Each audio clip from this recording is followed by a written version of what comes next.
Welcome to Walk in the Park. My name's Tony Ingram, and here we are on the, let's see, what's the date we're at today? This is January 16th. This is being recorded, episode 34. We do this every week. So if you want to see other episodes or see this one again online, you can go to my blog at ithacafingerlakes.com. And we also show this, we show it on Thursday evenings at 9 o'clock, Saturday and Sunday at 10:30 in the morning, and Tuesdays at 8 and other times that the station may put us in here. So well, let's see. What we're going to do today is we're going to go talk about two things. We're going to talk about the thaw. Now, we had some snow at the end of December, and beautiful snow, and a foot or more was all over the landscape here in the Finger Lakes. And then we had this warm weather that came along and melted it all, which some people liked and some people didn't. If you were a snowplow operator, if you're a ski resort, but if you like to get out and walk around, maybe you liked it. So not great for this cross-country skiing. And then the other thing we're going to do is take a look at January deer hunting in Tompkins County. Did you know about that? Most people didn't. But there's a special deer hunting season. We'll get into that later, but let's go back and take a look at the snow that was here a couple of weeks ago. This was actually, I think, December 30th up at Teganic, and so made for some beautiful photography. If you saw my last week's show, I had a little video showing actually this very spot, and very lovely. But that snow melted, and where did it go? It went to our gorges, This is actually in Fall Creek Gorge, and somebody painted this on a top of an old dam that's in there. I'll tell a story about that dam someday, but not today. So it went to our gorges. So let's go over to Fall Creek and take a look and see what the thaw did to Fall Creek. We'll go over to the natural area. This is sign up there, Ithaca Falls Natural Area, tiny little city park. Used to belong to Cornell. I think they sold it to the city for $1, and along with all the environmental problems that came along with it, with the lead from the Ithaca Gun Company. But that's another story. But notice interesting thing here, smoke-free park. So smoke can actually hang in a gorge. And I remember years ago when I worked for Watkins Glen State, well, I worked for the Finger Lake State Parks, and we even put in a brochure there once, please don't smoke on the trails. But anyway, so let's take a look at Fall Creek. There's just downstream from the falls. Fall Creek is the largest. Let's see, I got the wrong thing. Here we go. Get me over here. I get in the right place here. There we go. Fall Creek has the largest watershed, sub-watershed, I guess you could call it, that feeds into the south end of Cayuga Lake. Look at that area. It goes all the way up into Cayuga County and even over into Cortland County. Drains an area of 140 square miles. So there was all that snow on those hills up there that melted and fed down into Fall Creek and to Ithaca Falls. So Ithaca Falls was really roaring, and this is looking down from above, obviously. So what I'm going to do now is show you a little video that I made that of Fall Creek when it is roaring with water. So just give me a moment here and I will bring it up. Take a second here.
back to the right spot here.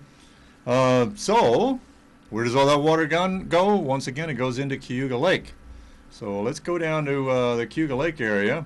We're going to go over to another park here, to Allan H. Treman State Marine Park. And that's the marina. Of course, everybody's out of there this time of year. They would get hopelessly locked in with ice if they were to have their boats in there, of course. So, however, so it's still locked up with ice, although the ice is melting. But let's go up in the air and look at it at a more benign time of year. You can look down the lower right. You can see the marina. There's room for like 400 boats there. It's one of the largest marinas in New York State. And just to the right of that pentagonal-shaped marina basin, you can see looks like a parking lot. That is the boat launch area. So let's find the boat launch area here. There we go. This is the boat launch area. I was walking over there with my wife this weekend, a little walk. We wanted to find somewhere we could go that was neither snowy nor muddy. So we went down to the Cayuga Waterfront Trail and the paved trail down there.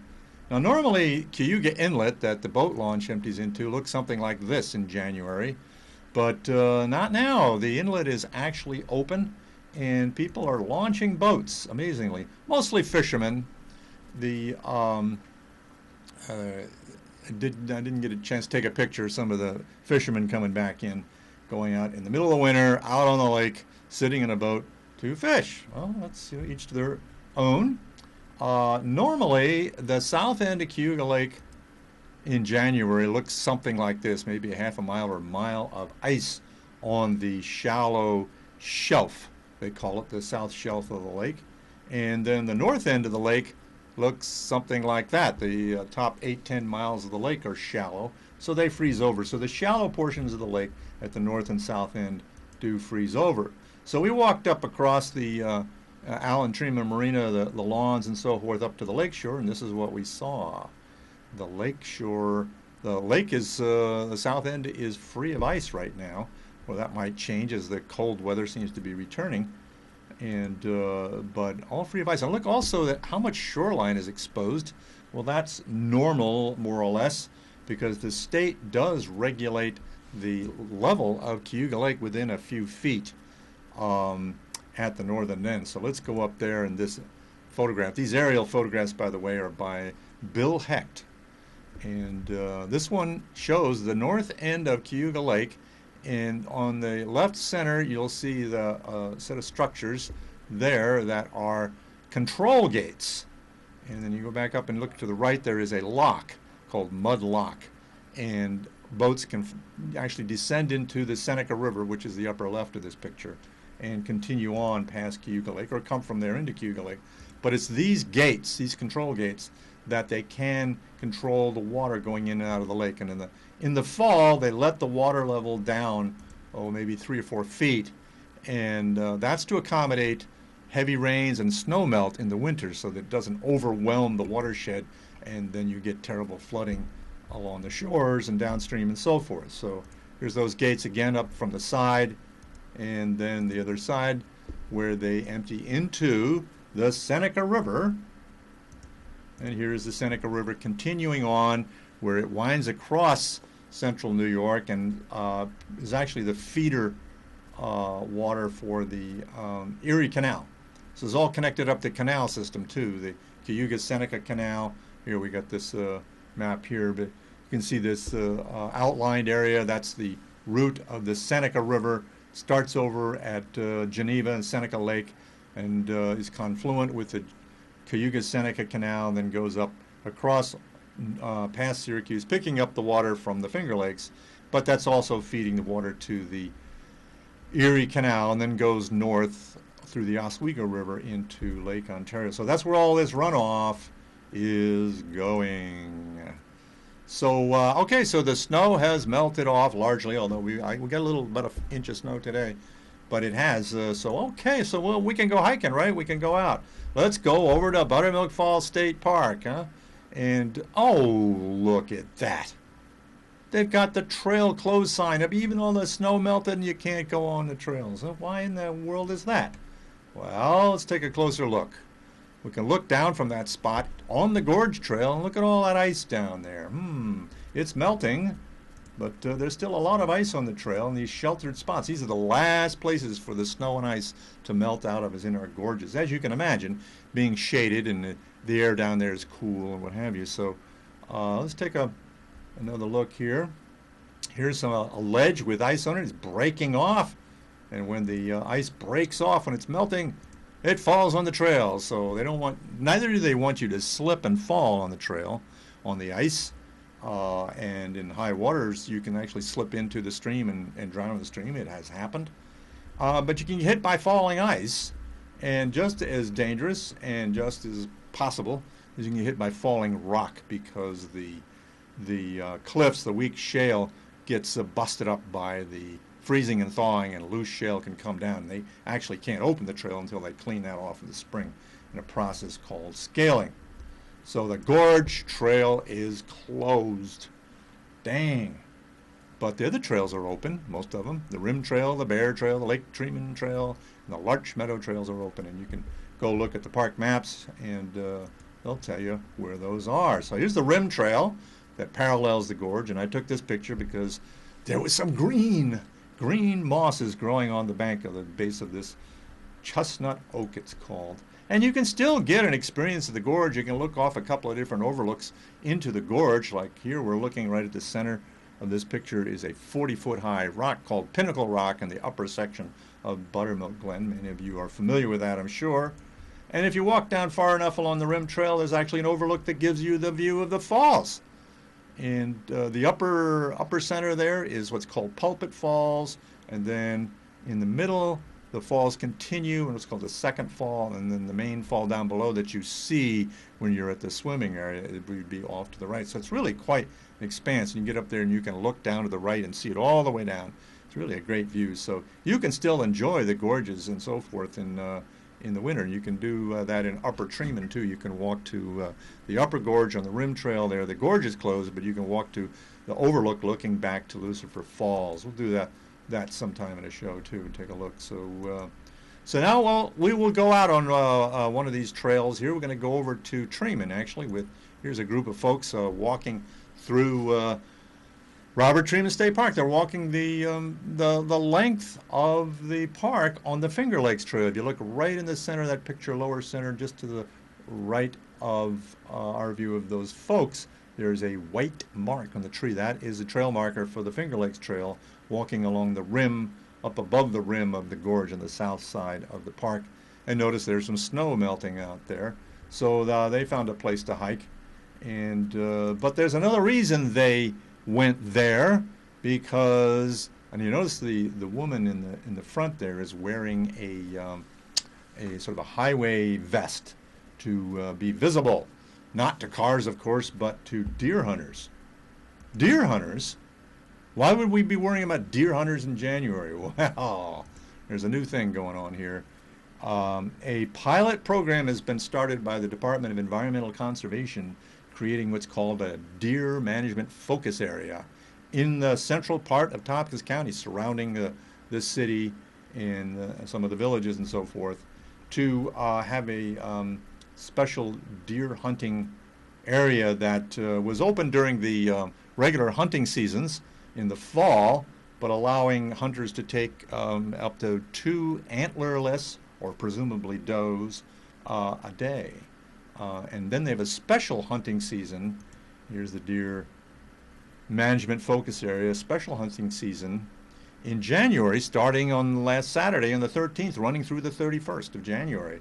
A lot of people don't know about that and may have gotten surprised to see hunters around, and quite a few of them, bow hunters and deer hunters and so forth. They have to follow the same rules that Teddy Roosevelt followed. This is I figure I put in a picture of a hunter. This is Teddy Roosevelt in 1885. He has a rifle, not a shotgun. Rifles are not permitted for deer hunting or any hunting in Tompkins County. But let's see where I end up here.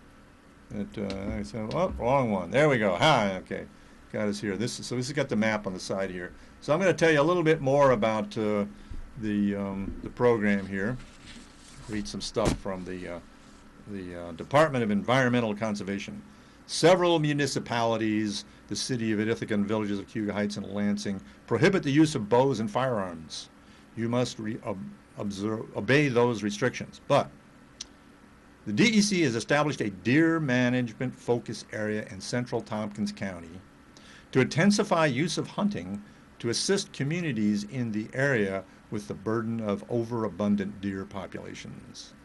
So the focus area program is established to reduce total deer populations within the focus area by providing more time and more tags to hunters who can gain access to huntable land. In other words, land that would be hunted anyway during the regular deer season. So there's no changes there. We're not talking about hunting in Cayuga Heights, or it's not part of that at all. And so DEC plans to evaluate this new approach over the next several years, and depending on the results, will consider designation of other locations as deer management focus areas. So this is basically a suburban deer overpopulation management study.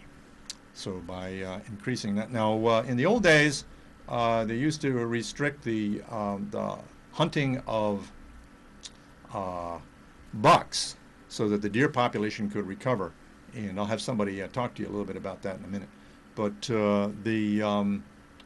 now, of course, if you reduce the bucks, one buck can impregnate as many does as he can get to, and so that doesn't really reduce the reproductive rate of a population. Now there are many more does than there are bucks, so they're trying to encourage equalizing the population more and reducing the reproductive rate, because they are doing lots of things I'm going to talk about in a moment. So there's bow hunting now in the state parks, for instance. They don't have gun hunting in the state parks. Buttermilk Falls and Robert Treman State Parks have bow hunting. So wear your orange vest. Well, so why are they doing all this? Well, take a look. When you get too many deer in an area, they will tend to eat whatever they can get at, and they will create what's called a browse line. So here's one in obviously a garden area, and can reach as high as the deer can reach is what they call the browse line. Here's some, looks like red cedar trees that are browsed up as far as the deer can reach. So it's pretty rough on the trees and shrubs and so forth. Here's a forest in Trumansburg. This is actually Smith Woods, which is an old growth forest remnant. And look at the browse line there. There's nothing growing below that browse line, either on the trees themselves or on the forest floor. There's no shrubs, there's no trees growing up on there, no small stuff, not even hardly wildflowers. There'll be some, but greatly reduced. Look at that browse line. You can see through the woods there, looking over to the festival ground, which happened to be going on with Grassroots Festival when I took that picture. So there we are. Bambi is out there looking for something to eat. There's got too much competition with these warm winters. They normally cold winters are the limiting factor in their population. With warm winters, they don't have as much starvation and so forth. So we get a lot more, a much faster reproductive rate. And so I'm going to show you. Let's see. Look at here. Let's go on to, we'll go on to something else here in a second. Let me get back. Yeah, so let's take a look at another problem. Let's go over to Cornell Plantations here. Let's go look in their wildflower garden next spring. It's enclosed in a fence. Oh my gosh, why did they do that? Because the deer would get in there and eat all the wildflowers. It's really very hard on the wildflower communities. But there are a lot of other more subtle effects here. This is what they call a deer exclosure, which has been created in it's a fence basically around an area, deer-proof fence around an area of woods in Upper Buttermilk Falls State Park, and part of the State Park Biologist program. I apologize for the condition of this sign. I once took a picture of it when it was in better shape, but it's got some great information on it. So why is there a fence in the woods? Well, the sign says, overabundant white-tailed deer populations are threatening the biodiversity of our forests. Deer overbrowse the understory, saplings and shrubs that is, and ground cover vegetation, wildflowers, ferns, and other herbaceous plants, impacting overall forest health. This fence, known as an exclosure, will prevent deer from accessing the area to promote forest vegetation regrowth. So this is a photo here showing what a healthy forest understory, as they say, a forest, the lower parts of the forest with the shrubs and new young trees coming up and the vegetation of the forest floor would look like. And then a couple of other points here. I'm sorry again for the mess on the sign. It should be replaced. An increase in browse, that's the deer eating on vegetation, pressure on ground cover vegetation, causing a decrease of native wildflowers present on the forest floor. That's one of the effects. A decrease in bird diversity due to the lack of available food and nesting habitat caused by the loss of shrubs. A loss of plant and woody material on forest floor, causing a decrease in amphibian populations. So there's some really big cascading effects here that happened. Increase in invasive plants that as there are less herbaceous plants growing on the forest floor and more room for invasive plant growth and expansion. So it makes invasive plants like garlic mustard, with that faded photograph on the left part of the scene here, will move in more easily if the deer have eaten all the native stuff. So research and action. State parks biologists have teamed up with Tompkins Seneca Tioga Boise students to study Buttermilk Falls State Park. Monitoring plots have been established both inside and outside the exclosure to measure the changes in vegetation that take place over time. So I haven't had a chance to talk to them about their research, but some other time we'll take a look at that and see what they've learned. Here's a picture of another deer exclosure, and this is in a forest called Heart's Content in Allegheny National Forest in Pennsylvania. This is one of the early deer exclosure experiments, and that big bushy area in the middle is what would grow up if deer can't get to it in the forest. Look how lush that is, and then outside it, it's very little. Of course, a natural, well-balanced forest, you'd have something in between. Of course, deer aren't the only creatures that have a massive impact, a deer overpopulation, I should say, but human overpopulation also can have huge impacts on the forest, as we know. So, so that's what's going on in the woods there. Wear your vest and so forth. I'm actually going to go now to a guest speaker who is going to address this. This guy's a bit of a character. I'm not responsible for his opinions and what he says, but he does have a lot of interesting information into here. So let's get him up. I have a video of him here. Let's see. Let's get him up on the. Okay, we'll have him in a sec. All right. Hi folks, this here be Ichabod again. Icky as my friends call me, and some of the ladies they call me the bod. On the edge with Ichabod. Well, today I ain't gonna talk about women, and I ain't gonna talk about my friends. I'm gonna talk about deer. Deer, you know them four-legged things, them herbivores that come out of the woods and come into your garden, eat all your flowers, and eat shrubs that you planted at great expense, so forth. And a lot of people don't like all the deer coming into the yard and eating up everything. They think they ought to kill the deer or poison them or sterilize them or some other thing like that. Control the deer population. Where'd all these deer come from? Yay! Man! Well, they're not always thinking about where the deer came from, because the deer came from, well, they came from the woods. But 100 years ago, you could hardly find a deer because there wasn't any woods. They cut down most all the woods. You see, a couple 100 years or more ago, the European-derived folks, they arrived on the scene and they chased all the Indians off, and they looked at the forest. They said, "Oh God, that makes terrible farm. Let's make it look like Europe." So that's exactly what they did. They cut down all the trees, they burned them all up, and they farmed it and farmed it and farmed it, and they didn't take care of the soil, and they cut down the trees so the trees and the roots didn't hold all the water from the rain, which washed away more soil, and eventually the farms, a lot of them went out of business. Meanwhile, the deer didn't have nothing to eat, and people had hunted and hunted and hunted them until you couldn't find one. So the hunters said, "All right, we got to let the deer recover," and they didn't shoot does for a long time. And the deer recovered, and so did the land. The forest started to come back, and there's all these twigs and young trees and buds and so forth. The deer out of the field there, they ain't just eating, they had plenty of food and what have you. And then, all of a sudden we got too many deer. There's already deer all over the place, and then ain't in the deep woods, there ain't no trees coming up, and there ain't no wildflowers because deer are eating them all. It's awful, awful. The woods don't have a future anymore because the deer ate it, and the deer eating it, And the deer come in the yard and they eat your shrubs and your flowers and all that sort of thing. And then you drive down the street, bam, you hit one. And, so people are going to get real mad at all these deer where they come from, but they don't really think about that other big mammal that has invaded the landscape and caused so much, in fact, much more trouble than the deer. You know what I'm talking about. Talk about them two-legged upright hominids that they're just so dang clever, but they ain't very smart, and they just messed up everything. And I think you got to go inside and look in the mirror and look at yourself and say, I think I'm the problem.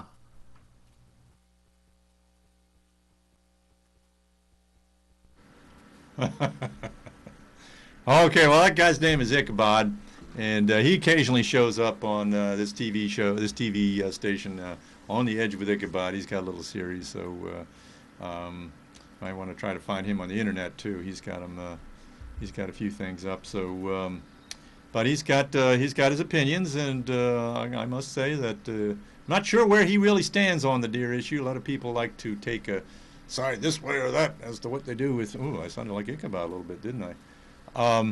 Wonder why that is. Anyway, they try to take a stand on it. Like Cayuga Heights, it's as we know, if you've been paying attention, is a sort of a battle zone between the people that love the deer and the people that hate the deer. And I have friends that hate the deer, want to get reduce the population because of what they do to their shrubs and so forth. And I have other friends that feed the deer. So what can you say? But this is not about Cayuga Heights this deer hunting season. This is outside the villages in the normally huntable areas during the regular hunting season. Okay, so that's about the end of our show here. So I thank you all for coming, and we'll see you again next week.